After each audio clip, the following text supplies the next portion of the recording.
संध्या जय श्री जगन्नाथ अनंत कोटि दंडवत श्री श्री जगन्नाथ पाद पद्म एवं श्री जगन्नाथ ज्ञान दर्शन परिषदर समस्त गुणी ज्ञानी श्रोता वक्ता एवं पंडित पंडिता मानू मोर आज शुभ संध्यार स्वभक्तिपूर्ण मथालोटा प्रणाम एवं शुभेच्छा शुभकामना एवं आज उपस्थित थिबा श्रोता एवं वक्ता मंडली को मोर यथामान्य स्वभक्तिपूर्ण मथालोटा प्रणाम एवं आज समीक्षा दायित्व थिबा देवी अनिता पाणिग्राही महोदय को मोर स्नेह शुभेच्छा शुभकामना एवं आज प्रसंग अच्छा सामाजिक निदर्शन रे बारुणी स्नान मु मोर सीमित ज्ञान रु अल्प किछि उपस्थापना रखिबी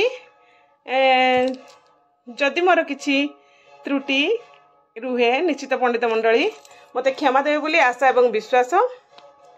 आज प्रसंग अच्छा बारुणी स्नान प्रतिवर्ष चैत्र मास कृष्ण पक्ष त्रयोदशी तिथि रे बारुणी स्नान योग पड़े। बिरजा क्षेत्र जाजपुर उत्तर दिग को 1 किलोमीटर जीवा परे पड़े बैतरणी नदी। पवित्र गंगा नदी परी ओडिशार पवित्र बैतरणी नदी रे एही स्नान कले पुण्य लाभ हेबार विश्वास रही। महाभारत रे आदि सभा वन और भीष्म पर्व रे बैतरणी तीर्थर वर्णना रही। बारुणी जगरे बैतरणी नदी तथा समुद्र रे स्नान करी धर्मप्राण व्यक्ति माने धर्मपरायण व्यक्ति माने पितृपुरुषों उद्देश्य रे पिंडदान करने सह गोदान मध्य करिथांती। बैतरणीर उत्तर पार्श्व अति पवित्र होइथिबारु चैत्र मास कृष्ण त्रयोदशी ठारू दीर्घ 4 दिन धरी सेठारे मेला अनुष्ठित हुए। बारुणी स्नान को ओडिशार कुंभ कह जाए। चैत्र मासर मकर राशि रे रवि ग्रहंकर प्रवेश समय रे एही बारुणी जोग पड़े। पवित्र बैतरणी तथा मोहददी रे बारुणी बुड़ पकाइले समस्त पापक्षय एवं दुख शोकर विनाश हेबा सह पुण्य अर्जन होता है। बैतरणी तटरे शव संस्कार हेले ताहा अत्यंत पुण्यप्रद बोली हिंदू मानकर विश्वास। बैतरणी नदी रे स्नान करिबा द्वारा गंगा और मोहददी रे स्नान परी पुण्य मिलता है। एवं स्नान योग बैतरणी नदी रे पड़ुथुबा स्नान योग गुड़ी को 3 भाग रे विभक्त करा जायछि। से गुड़ी हेला बारुणी महाबारुणी अति महाबारुणी। शतभिषा नक्षत्र सह युक्त होइथिबा तिथि को बारुणी स्नान कहा जाए। शतभिषा नक्षत्र जोगरे एही स्नान थिबारु एहाकु स्नान जोग मध्य कहा जाए। बारुणी स्नान जोग ठारू महाबारुणी स्नान जोग दुर्लभ। एही जोग सब वर्ष पड़े नाही। प्रतिवर्ष शतभिषा नक्षत्र चैत्र मास कृष्ण पक्ष त्रयोदशी दिन जदि शनिवार होइथाय ताकु महाबारुणी कहा जाए। एही जोगरे जे व्यक्ति दशाश्वमेध घाटरे बुड़ पकाए से कोटि पुण्य फल लाभ करे। एवं बैतरणी नदी रे महाबारुणी जोग मध्य पड़ी थाए। यह प्राय अनेक वर्ष अंतर रे पड़ी थाए। चैत्र मास कृष्ण पक्ष त्रयोदशी तिथि रे शतभिषा नक्षत्र जोग होई शनिवार दिन जदि शुभ जोग एवं गौर वरण युक्त हुए तेबे ताकू अति बारुणी जोग कहा जाए। एही जोगरे बैतरणी स्नान कले लोक कोटि कोटि पितृपुरुषों को उद्धार करे।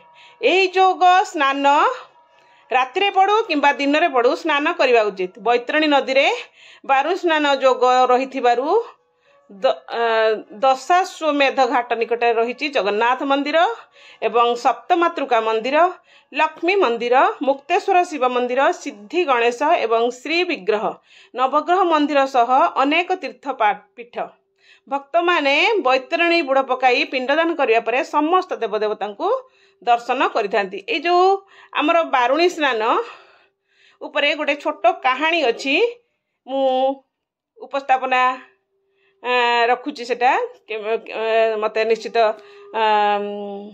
जदि किसी मोर त्रुटि निश्चित मत क्षमा करेंगे। थरे ब्रह्मा नृसिंह मध्य निजर बड़पण कली सृष्टि है। यार विचार निमंते उभय शिव को मध्यस्थी भाभी निजर समस्या जणाइले। शिव कहले मोर पाद ठारू मुंड पर्यंत जी जापर सी हूँ सबुठ बड़। नृसिंह एवं शिव मस्तक पर्यंत न जाई अधारू फेरी आसी कहले महादेव आपण पाद ठारू मस्तक पर्यंत जावाक केही समर्थ नुहंती। ब्रह्मा नृसिंह ठारू किछि बाट आगकू जाई केतकी फूल को भेटिले। से शिवंकर मस्तक पर्यंत जाइथिले बोली केतक फूल को मिथ्या साक्षी देवाकू कही फेरी आसिले। ब्रह्मांकर कहवा अनुसार केतकी शिवंक आगरे मिछ कथा कहिबारु शिव ब्रह्मा को मिथ्यावादी कही क्रोधरे ब्रह्मा को अपूजा हेबार अभिशाप देले।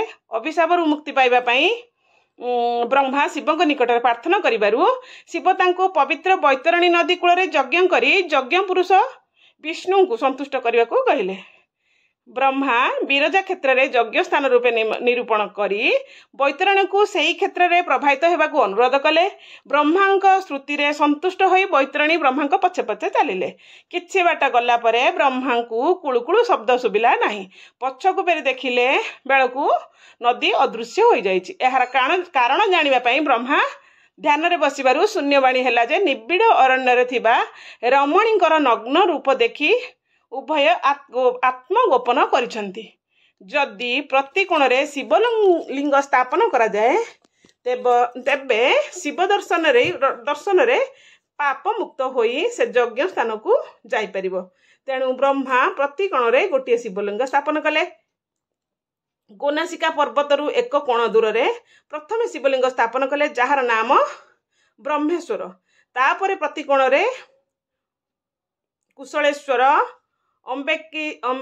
अंबिकेश्वर एवं गतेश्वर लिंगेश्वर एवं भूतेश्वर बिलेश्वर हरंतेश्वर प्रभृति शिवलिंग स्थापन हेबा परे बैतरणी विरजा क्षेत्र को आसिले।